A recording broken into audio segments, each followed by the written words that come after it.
مفتی صاحب، Los Angeles میں آگ بے قابو ہو گئی ہے، کچھ مسلمانوں کو اس پر خوشی ہو رہی ہے اور کچھ انسانی جانوں کے ضیاع پر بہت غمگین دکھائی دے رہے ہیں۔ یہ قدرتی آفت عذاب یا آزمائش سے کچھ بڑے ظالم لوگوں کے گھر بھی جلے ہیں، اس پر کیا رد عمل دینا چاہیے؟ دیکھو،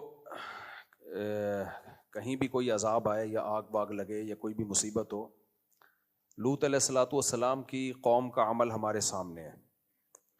وہ گناہوں میں مبتلا تھی، جب ان پر عذاب کے لیے اللہ نے فرشتے بھیجے تو فرشتوں نے پہلے ابراہیم علیہ السلام کو آ کے خبر دی، ارسلنا الی قوم لوط، ہم قوم لوط کے پاس آئے ہیں اور ان کو تباہ کرنے کے لیے آئے ہیں۔ تو ابراہیم علیہ السلام نے اس پہ خوشی نہیں منائی تھی۔ قرآن کہتا ہے یجادلنا فی قوم لوط، ابراہیم علیہ السلام ہم سے جھگڑنے لگے، یعنی اللہ سے تو کون جھگڑ سکتا ہے، مطلب یہ کہ اتنی لجاجت آہوزاری کی کہ عذاب نہ آئے، کہ گویا کہ لڑ رہے ہیں، یہ مبالغہ ہے۔ اور اللہ نے فرمایا ان ابراہیم لحلیم اواہ منیب، نرم دل تھے، بردبار تھے۔ تو انسان کسی کے عذاب کو دیکھ کے انسان پہ یہ سوٹ نہیں کرتا کہ وہ خوش ہو۔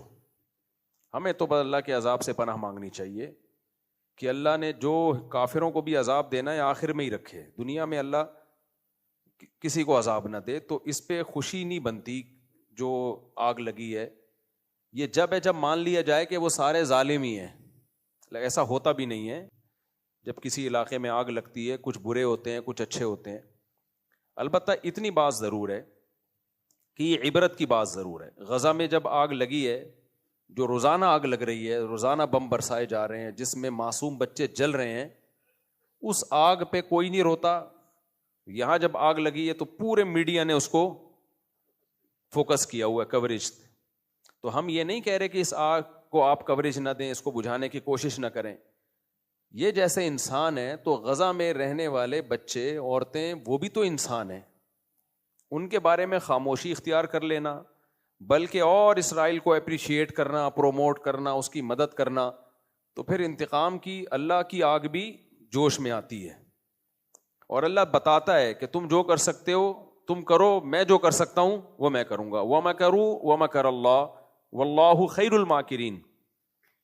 اللہ کہتے ہیں یہ میرے خلاف تدبیریں کرتے ہیں تو میں بھی تدبیر کرنے والا ہوں، اور میری تدبیر ان سے زیادہ پاورفل ہوتی ہے۔ تو ہم اس آگ پہ ہرگز خوش نہیں ہیں، اللہ اس آگ کو جلدی بجھا دے۔ بہت سے بے گناہ لوگ بھی ہوں گے اور بہت سے ظالم بھی ہوں گے، جیسے انہوں نے کہا کچھ ظالم صحافی جو ہے وہ اسرائیل کے اس عمل کو اپریشیٹ کرتے ہیں جو وہ غزہ میں جو کچھ کر رہا ہے، تو ان صحافیوں کے گھر بھی جلے ہیں۔ نہ چلتے اچھا تھا، ویسے ہی اللہ ان کو ہدایت دے دیتا۔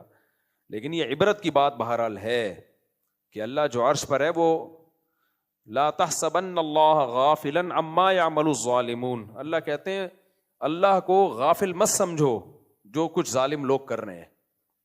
تو اس لیے دنیا کو دونوں آگوں کے خلاف آواز اٹھانی چاہیے، دونوں آگوں کو بجھانے کی کوشش کرنی چاہیے۔ لاس اینجلس میں جو آگ لگی ہے اس کو بھی بجھانے کی کوشش کریں، لیکن میرے بھائی جو غزہ میں آگ لگی ہوئی ہے نا، اس کو بھی بجھانے کی کوشش کرو، اور اس سے عبرت حاصل کرو کہ ایک آگ اللہ انسان لگاتا ہے اور کچھ آگیں اللہ بھی لگا لیتا ہے۔ ہم تو حیران ہو رہے ہیں، امریکہ جیسے ملک میں آگ لگ کیسے گئی؟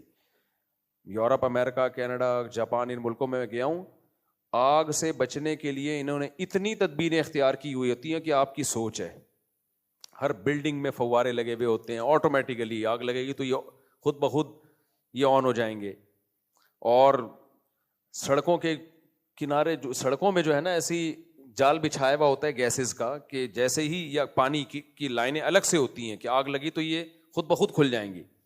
اتنا ان کا آگ بجھانے کے جو ان کے جو سروسز ہیں وہ اتنی ایکٹیو ہیں کہ آپ سوچ بھی نہیں سکتے، اس کے باوجود لگ جاتی ہے۔ وجہ اس کی ہے بھائی اللہ سے کوئی لڑ نہیں سکتا، اللہ سے کوئی لڑ نہیں سکتا۔ حادثات بہرحال ہوتے ہیں، تو ہمیں ڈرنا چاہیے کہ جو اللہ ہے نا عرش پر وہ غافل نہیں ہے۔ تو اتنی بات ضرور ہے کہ ان بڑی طاقتوں کو ہوش کے ناخن لینا چاہیے کہ آپ غزہ پہ جس طرح سے خاموش ہو۔ ٹھیک ہے کچھ لوگ احتجاج، وہاں بھی امریکہ میں بھی عوام احتجاج کرتی ہے، یہ سارے امریکے ایک جیسے نہیں ہیں، بہت سے لوگ غزہ کے حق میں آواز اٹھاتے ہیں، یو کے میں بھی، آسٹریلیا میں بھی، کینیڈا میں بھی، ہر جگہ آوازیں اٹھ رہی ہیں، لیکن وہ اتنی پاورفل آوازیں نہیں ہیں کہ اسرائیل باز آ جائے اس ظلم سے جو وہ غزہ میں کر رہا ہے۔ تو اس لیے یہ عبرت کا سامان ہے، تو عبرت والوں کو اس سے، اور پھر جو آگ میں جلتے ہیں تو ان کو احساس بھی ہوگا کہ آگ ہوتی کیا چیز ہے. جب تک انسان اس مصیبت میں خود نہیں مبتلا ہوتا نا, دوسرے کے غم کا احساس نہیں ہوتا.